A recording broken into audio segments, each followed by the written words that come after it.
ಒಂದು ಊರಾಗ ಒಬ್ಬ ರಾಜ ಇದ್ದ. ಅವನ ಹೆಸರು ರಾಮದನ್. ಅವ ತನ್ನ ಹೆಸರಿಗೆ ತಕ್ಕ ಹಾಗೆ ಇದ್ದ. ಪ್ರಜೆಗಳ ಸೇವೆಯೇ ಅವನ ಧರ್ಮವಾಗಿತ್ತು. ಅಲ್ಲಿನ ಪ್ರಜೆಗಳು ಸಹಿತ ಅವನನ್ನ ರಾಮನಂತೆ ಪೂಜಿಸುತ್ತಿದ್ದರು.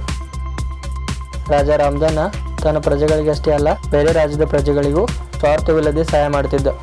ಅವನ ಖ್ಯಾತಿ ಎಲ್ಲ ಕಡೆ ಹರಡಿತ್ತು. ಅವನು ದಾನಶೀಲ ಸ್ವಭಾವ ಮತ್ತು ಒಳ್ಳೆಯ ವರ್ತನೆ ಗುಣಗಾನವನ್ನ ಅವನ ಶತ್ರು ರಾಜರು ಮಾಡುತ್ತಿದ್ದರು. ಆ ರಾಜರಲ್ಲಿ ಒಬ್ಬ ಭೀಮಸಿಂಗ್ ಎನ್ನುವವನು ಇದ್ದ. ಅವ ರಾಮದನ್ನ ಖ್ಯಾತಿಗೆ ಈರ್ಷೆ ಪಡುತ್ತಿದ್ದ.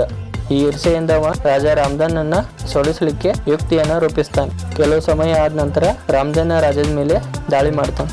ಈ ಯುದ್ಧದಾಗ ಕುತಂತ್ರದಿಂದ ಭೀಮಸಿಂಗ್ ಗೆಲ್ತಾನ ಮತ್ತು ರಾಜ ರಾಮದನ ಸೋತ ಕಾಡಿಗೆ ಹೋಗ್ಬೇಕಾಗತ್ತೆ.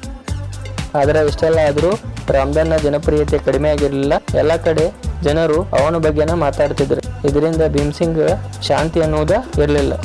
ಇದರಿಂದ ಭೀಮಸಿಂಗ್ ಏನ್ ಮಾಡ್ತಾನಂದ್ರ ರಾಜ ರಾಮದನ್ಗ ಮರಣ ದಂಡನೆ ನೀಡಬೇಕೆಂಬ ನಿರ್ಧಾರಕ್ಕೆ ಬರ್ತಾನೆ. ಯಾರ ರಾಜ ರಾಮದನ್ನ ಹಿಡ್ಕೊಂಡು ನನ್ನ ಮುಂದೆ ತರ್ತೀರಿ ಅವರಿಗೆ 100 ಚಿನ್ನದ ದಿನಾರ್ ಬಹುಮಾನವಾಗಿ ಕೊಡಲಾಗುತ್ತದೆ ಎಂದು ಘೋಷಣೆ ಮಾಡ್ತಾನೆ.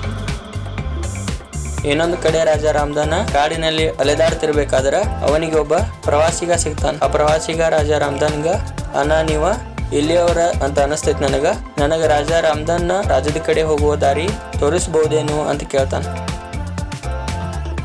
ಆಗ ರಾಜ ರಾಮದನ್ ಕೇಳ್ತಾನು, ನಿನಗ ರಾಜನ ಬಳಿ ಏನ್ ಕೆಲಸ ಐತಿ?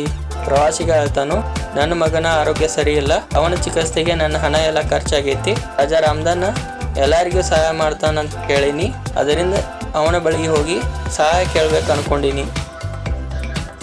ಇದನ್ನು ಕೇಳಿದ ರಾಮದನ ಆ ಪ್ರವಾಸಿಗನನ್ನ ತಮ್ಮ ಜೊತೆ ಭೀಮಸಿಂಗನ ದರ್ಬಾರಿಗೆ ಕರ್ಕೊಂಡು ಹೋಗ್ತಾನೆ. ಇದನ್ನು ನೋಡಿದ ದರ್ಬಾರದ ಎಲ್ಲ ಜನರಿಗೆ ಆಶ್ಚರ್ಯ ಆಗ್ತದೆ.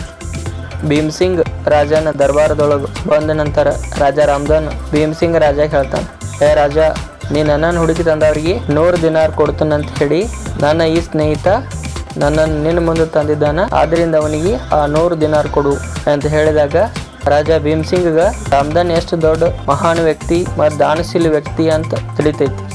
ಅವನಿಗೆ ತಾನು ಮಾಡಿದ ತಪ್ಪಿನ ಅರಿವಾಗ್ತೈತಿ. ಅವ ಏನ್ ಮಾಡ್ತಾನ, ರಾಜ ರಾಮದನ್ಗ ಅವನ ರಾಜ್ಯವನ್ನ ಹಿಂದಿರುಗಿಸ್ತಾನ ಮತ್ತು ರಾಜ ರಾಮದನ್ನ ತೋರಿಸಿದ ಮಾರ್ಗದೊಳಗೆ ನಡಿಬೇಕಂತೇಳಿ ನಿರ್ಧರಿಸ್ತಾನ.